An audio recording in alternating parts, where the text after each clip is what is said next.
everyone. Our concentration term topic is going on. How can we find out the concentration of solution? Different methods to find out the concentration of solution is known as concentration term. In last videos, we have already discussed about what is the mean of concentration and concentration term.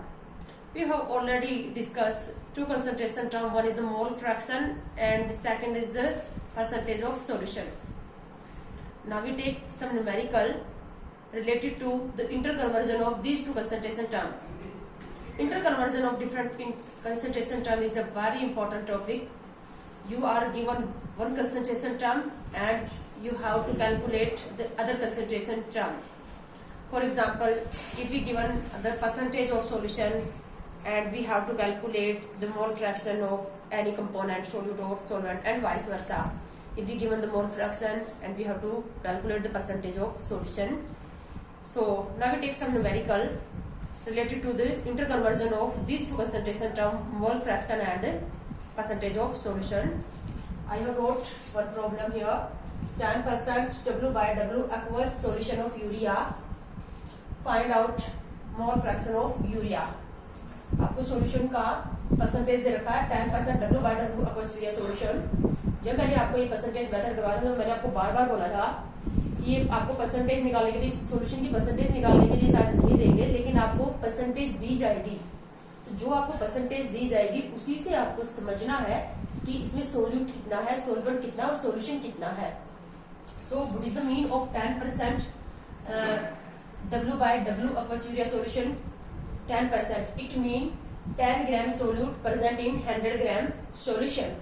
10 gram solute, which is the solute? Urea. 10 gram urea present in 100 gram solution. So, on the behalf of this information, we can find out the mass of urea is 10 gram. Mass of solution 100 gram. Mass of solution is 100 gram and mass of urea solute is 10 gram. So we can calculate the mass of solvent, and solvent is water. So mass of water is mass of solution minus mass of solute. 100 minus 10 is equal to 90 gram. Now we calculate the mole fraction of urea. To find out the mole fraction of urea, what is the formula of mole fraction? Mole fraction of urea is equal to mole urea upon mole urea plus mole water. Now first we calculate the mole urea and mole water. So mole urea is given mass upon molar mass. Given mass of urea is 10 and molar mass is 60.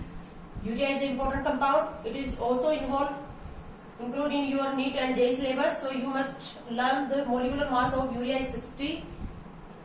You can find out the mole by given mass upon molar mass. So mole urea is equal to 1 upon 6. In the same way we can find out the mole water. Mole water is equal to given mass of water upon molar mass, and given mass of water is 90. Molar mass of water is 18. So mole water is 5. We put the mole of urea and mole of water in this formula. We can find out the mole fraction of urea. So X urea is equal to 1 upon 6 upon 1 upon 6 plus 5. So in this way you can find out the mole fraction of urea. You can also find out the mole fraction of water. You know the sum of mole fraction of all component is always equal to 1. So mole fraction of water is equal to 1 minus mole fraction of urea. We also take the reverse question of this question. If we given the mole fraction of any component, then we can find out the percentage of solution. Let me take such type of problem. Question. 0.5 mole fraction 0.5 mole fraction of glucose are present in its aqueous solution.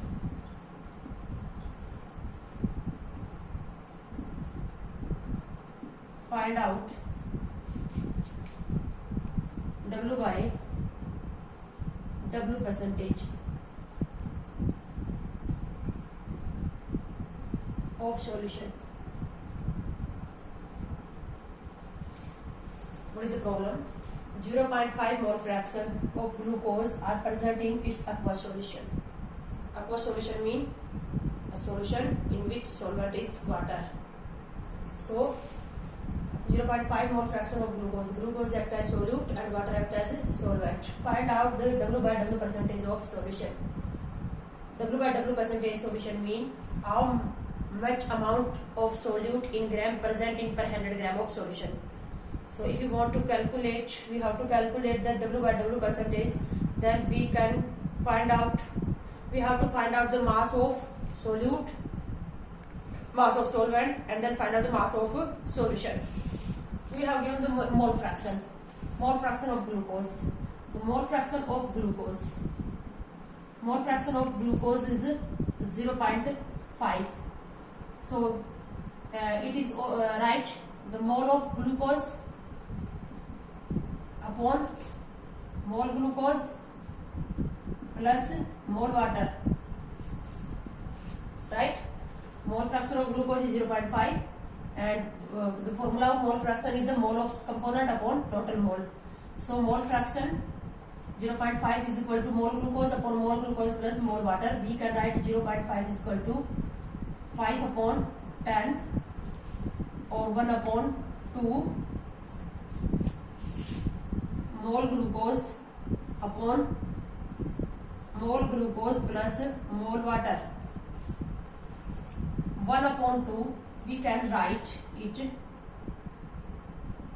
1 upon 1 plus 1. Clear? 1 upon 2 को हमने क्या लिखा? ऊपर लिखा 1, ये लिखा 1 plus 1. 1 upon 2 को हमने डिवाइड कर दिया. इसका मतलब ग्लूकोज का मोल कितना है? 1. ग्लूकोज का मोल कितना है? 1. वाटर का मोल कितना है? 1. मोल फ्रैक्शन 0.5 को मैंने 5.10 लिख लिया, 5.10 को 1.2 लिख दिया. 1/2 mole glucose upon mole glucose plus mole water को मैंने लिख दिया 1/1 प्लस 1. इसका मतलब हमारे पास ग्लूकोज का मोल कितना है? 1. वाटर का मोल भी कितना है? 1. अब मोल है तो हम मास निकाल सकते हैं. W by W परसेंटेज के लिए हमें मास चाहिए दोनों का. फॉर्मूला क्या होगा W by W परसेंटेज निकालने का? W by W percentage mass of glucose upon mass of solution into 100. So we have to calculate the mass of glucose and mass of solution. If we given the mass, then we can find out the mass. हमारे पास मोल glucose जो है given mass upon mole मास हम निकाल सकते हैं. मोल तो दिया हुआ है हमें 1. गिवन मास हम निकाल सकते हैं. ग्लूकोज का मोलर मास कितना होता है? 180. तो गिवन मास कितना आ जाएगा? 180 ग्राम. 1 मोल है ग्लूकोज का, तो 1 मोल ग्लूकोज का जो मास होगा वो मोलर मास होगा. कितना होता है? 180 ग्राम. तो ग्लूकोज हमें कितना दिया गया है? 180 ग्राम. वाटर कितना दिया गया है? वाटर का मोल भी कितना है हमारे पास? 1 मोल वाटर का मास कितना हो जाएगा? WH2O 18 ग्राम. टोटल मास हमारे पास कितना आ जाएगा? मास of solution 180 plus 80 198 gram. Now we can find out. We put these values in this formula. So W by W percentage of solution is equal to mass of glucose is 180 upon mass of solution is 198 into 100. तो ये हमारे पास solution का क्या आ जाएगा? W by W percentage आ जाएगा. तो इस तरह से हमने अभी दो कंसंट्रेशन टर्म ही पढ़ी हमने, मोल फ्रैक्शन और परसेंटेज ऑफ सॉल्यूशन, और दोनों को इंटर कन्वर्ट करने के लिए हमने यहाँ पर 2 प्रॉब्लम ली. Now we study the next concentration term, strength of solution. Third concentration term, now we take the third concentration term, strength.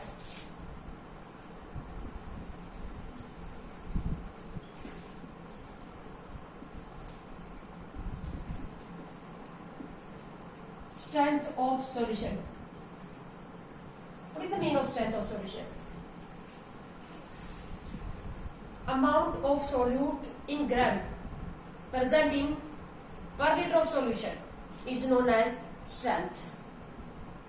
1 litre solution में सोल्यूट की अमाउंट, सोल्यूट जितना ग्राम पड़ा होता है, सोल्यूट का मास ग्राम में कितने ग्राम सोल्यूट पड़ा है पर लीटर सॉल्यूशन में, वो सॉल्यूशन की क्या कहलाती है? स्ट्रेंथ. मास ऑफ सोल्यूट और amount of solute in gram present in per litre of solution is known as strength. So strength mean mass of solute in per liter of solution. Mass of solute किसमें होगा? ये mass of solute हमेशा gram में. Mass of solute in gram present in per litre of solution is known as strength. मैंने आपको बताया था कि सॉल्यूशन की कंसंट्रेशन का क्या मतलब होता है. कंसंट्रेशन का मतलब होता है कि हम यहाँ पर सॉल्यूशन की फिक्स अमाउंट लेंगे. सॉल्यूशन की फिक्स अमाउंट या सॉल्वेंट की फिक्स अमाउंट में हम सोल्यूट की अमाउंट निकालते हैं. ये होता है कंसंट्रेशन का मतलब. अब यहाँ पर हमने जो स्ट्रेंथ जब हम निकालना है तो हमने सॉल्यूशन की जो अमाउंट ली है वो कितनी ली है? 1 लीटर. हर 1 लीटर सॉल्यूशन में सोल्यूट की अमाउंट, अब सोल्यूट की अमाउंट प्रेजेंट कैसे स्ट्रेंथ में हम किसमें फाइंड आउट कर रहे हैं? ग्राम में. पर लीटर सॉल्यूशन में कितने ग्राम सोल्यूट प्रेजेंट है वो क्या कहलाएगा? स्ट्रेंथ. फॉर्मूला क्या हो जाएगा स्ट्रेंथ निकालने का? Strength is equal to mass of solute in gram upon volume of solution in litre. Mass of solute in gram upon volume of solution in litre. Unit आ जाएगी ग्राम पर लीटर. यूनिट क्या आ जाएगी इसकी? ग्राम per litre. ये strength. इसके लिए एक छोटा सा हम प्रॉब्लम कर लेते हैं, क्वेश्चन कर लेते हैं. For example 10 gram salt dissolved in water to make 2 liter solution.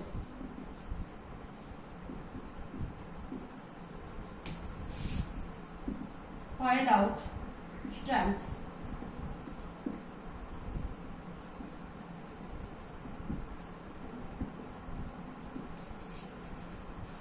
कोई सोल्ट है, 10 ग्राम सोल्ट जो है वाटर के अंदर डिजोल्व करके टोटल सॉल्यूशन 2 लीटर बना दिया गया. हमें सॉल्यूशन की स्ट्रेंथ निकालनी है. कोई फॉर्मूले की जरूरत नहीं है, बहुत आसान है. यूनिटरी मेथड से निकाल सकते हो. पर लीटर सॉल्यूशन में सोल्यूट ग्राम में निकालना है. 2 लीटर में कितना है? 10 ग्राम. 1 लीटर में कितना हो जाएगा? 5 ग्राम. तो स्ट्रेंथ क्या आएगी? 5 ग्राम पर लीटर आ जाएगी. फॉर्मूले से भी निकाल सकते हो, यूनिटरी मेथड से भी. इन 2 litre solution solute is 10 gram. Strength के लिए किसमें निकालना है? 1 लीटर में. 10 अपॉन 2 5 ग्राम पर लीटर. जिस बच्चे को ये नहीं पता कि स्ट्रेंथ का मतलब क्या होता है वो तो नहीं निकाल पाएगा. प्रॉब्लम चाहे कितनी भी आसान हो, जो पढ़ेगा ही नहीं उसके लिए आसान कुछ नहीं होगा. तो यूनिटरी मेथड से भी निकाल सकते हैं. फॉर्मूले हम ड्राइव ही तो कर रहे हैं. यूनिटरी मेथड से ही हम ये फॉर्मूले ड्राइव कर लेते हैं. तो स्ट्रेंथ क्या आ गई? 5 gram per litre. Now we take next concentration term. Next concentration term is very very important concentration term, molarity. Before doing the discussion of molarity, we take a small problem between interconversion of percentage and strength and vice versa. We have already done percentage of solution and strength. Now we take how can we interconvert both the term. We take some simple problem. 2% W by V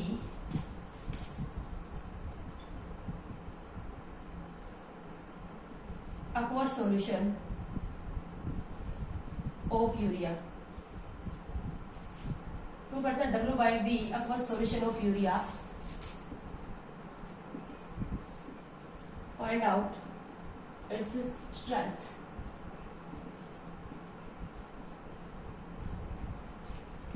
strength find out करनी है हमें solution की. 2% W/V. मैं urea और glucose के example ज्यादा देती हूँ, मेरे चहेते कंपाउंड है ये दोनों, यूरिया और ग्लूकोज, इसलिए ज्यादातर जब भी मुझे एग्जांपल उठाना हो यूरिया और ग्लूकोज. जैसे तुम इंग्लिश के सेंटेंसेस बनाते हो तो वहाँ राम से सेंटेंस बनाते हो, मैं यहाँ यूरिया और ग्लूकोज से बनाती हूँ, क्योंकि यूरिया और ग्लूकोज जो है वो जेई नीट के अंदर जो है वो इम्पोर्टेंट कंपाउंड है. तो 2% W/V aqueous solution of urea. What is the mean of W/V percentage? W/V percentage का क्या मतलब है? 2 ग्राम solute present in per 100 ml of solution. पहले जो दिया उसका मतलब समझो और फिर जो निकाला उसका मतलब समझो, दोनों को इंटर कन्वर्ट कर दो, दोनों को रिलेट कर दो, प्रॉब्लम सॉल्व हो जाएगी. ठीक है, तो इसका मतलब क्या है कि 2 ग्राम जो यूरिया है वो 100 ml सोल्यूशन में प्रेजेंट है. W/V का मतलब mass of solute in gram present per 100 ml of solution. This is the mean of W/V percentage, and we can find out the strength. Strength का मतलब mass of solute in gram present in per liter of solution. Very simple. Mass of urea is 2 gram. Volume of solution is 100 ml.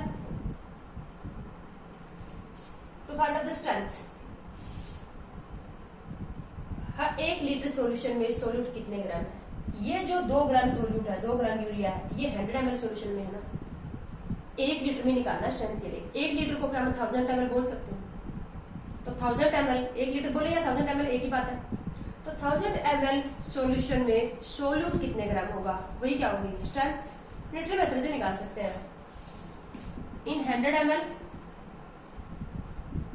Solute is 2 gram. Strength के लिए 1 litre या इन 1 litre, और 1 litre को हम क्या लिख सकते हैं, और 1000 ml. इन 1 लीटर और 1000 ml सोल्यूट कितना होगा, कितना आ जाएगा? 2/100 into 1000 क्या जाएगा? 20 ग्राम पर लीटर. लीटर मेथड से भी पता चल रहा है. 100 ml में कितना है? 2 ग्राम. तो 1000 ml में कितना हो जाएगा? 20 ग्राम. 1000 ml यानी 1 लीटर में जो सोल्यूट जितने ग्राम होगा वही क्या होगी स्ट्रेंथ.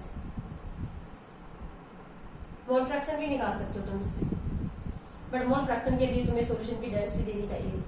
डेंसिटी की जरूरत पड़ेगी क्योंकि यहाँ पर तुम्हारे पास वॉल्यूम है. अगर डेंसिटी दी जाती है तो मोल फ्रैक्शन भी निकाल सकते हो. इससे पहले हम कन्वर्ट कर चुके हैं परसेंटेज और मोल फ्रैक्शन को. अब हम लेंगे next concentration term. Now we take the next concentration term is ppm. Fourth concentration term, ppm. What is the mean of ppm?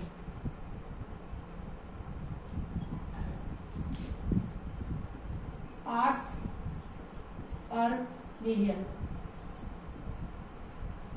इसके नाम से पता चल रहा है, पार्ट्स पर मिलियन. पर मिलियन सॉल्यूशन में सोल्यूट के कितने पार्ट प्रेजेंट है? पर मिलियन सॉल्यूशन में सोल्यूट के कितने पार्ट प्रेजेंट है? 1 मिलियन ग्राम सॉल्यूशन में सोल्यूट कितने ग्राम है? ये हो जाएगा parts per million. 1 million is equal to 10⁻6. So 10⁻6 gram solution में सोल्यूट जितने ग्राम होगा वही क्या होगा ppm. ये जो कंसंट्रेशन है parts per million ppm concentration term, ये वेरी वेरी डाइल्यूट सॉल्यूशन की कंसंट्रेशन फाइंड आउट करने के लिए यूज की जाती है. वेरी वेरी डाइल्यूट, जिसमें सोल्यूट की अमाउंट जिस सॉल्यूशन में सोल्यूट की अमाउंट बहुत कम हो उनके लिए. जैसे कि वाटर की हार्डनेस. अब वाटर की हार्डनेस को कौन कॉज करते हैं? कैल्शियम और मैग्नीशियम के सॉल्ट. तो वाटर के तो जो ppm है पार्ट्स पर मिलियन, ये जो कंसंट्रेशन टर्म है ये किस टाइप की सॉल्यूशन की कंसंट्रेशन फाइंड आउट करने के लिए यूज की जाती है? Very very dilute. Very very dilute का मतलब जिसमें सोल्यूट की अमाउंट बहुत ज्यादा कम हो, जैसे कि वाटर की हार्डनेस. हार्डनेस का मतलब वाटर के अंदर कैल्शियम और मैग्नीशियम आयन कितने हैं, पर मिलियन वाटर के अंदर कैल्शियम और मैग्नीशियम के आयन कितने हैं। इसी तरह से जैसे हमें एटमॉस्फेयर में पोल्यूटेंट की अमाउंट पता लगानी है, NOx SOx जो पोल्यूटेंट है उनकी अमाउंट पता लगानी है, तो 10⁶ वॉल्यूम एटमॉस्फेयर में जो SOx का वॉल्यूम होगा और NOx का जो वॉल्यूम होगा वो बहुत ज्यादा कम होगा। तो निकालेंगे कैसे, पार्ट्स पर मिलियन का मतलब पर 10⁶ पार्ट सॉल्यूशन में सॉल्यूट कितना है। बहुत ज्यादा इंपॉर्टेंट कंसंट्रेशन टर्म नहीं है ये, हमें बस इसका मतलब जानना। पीपीएम का मतलब, पीपीएम निकालने का फॉर्मूला आ जाएगा हमारे पास, mass of solute in gram upon mass of solution also in gram into 10⁶। Percentage में हम यहाँ पर 100 कर देते हैं। परसेंटेज का मतलब 100 पार्ट सॉल्यूशन में सॉल्यूट के कितने पार्ट्स हैं, वो है परसेंटेज। पीपीएम में 10⁶ पार्ट सॉल्यूशन में सॉल्यूट कितना है, तो परसेंटेज में हम यहाँ पर 100 से मल्टीप्लाई करते थे, पीपीएम में 10⁶ से मल्टीप्लाई कर देंगे। तो ये पीपीएम निकालने का फॉर्मूला। इसी तरह से एक और कंसंट्रेशन टर्म भी है पीपीबी। पीपीबी ये हो जाएगा पार्ट्स पर बिलियन, पार्ट्स पर billion.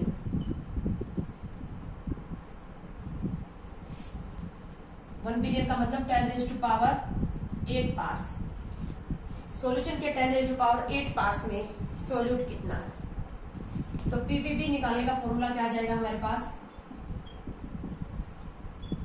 Mass of solute in gram upon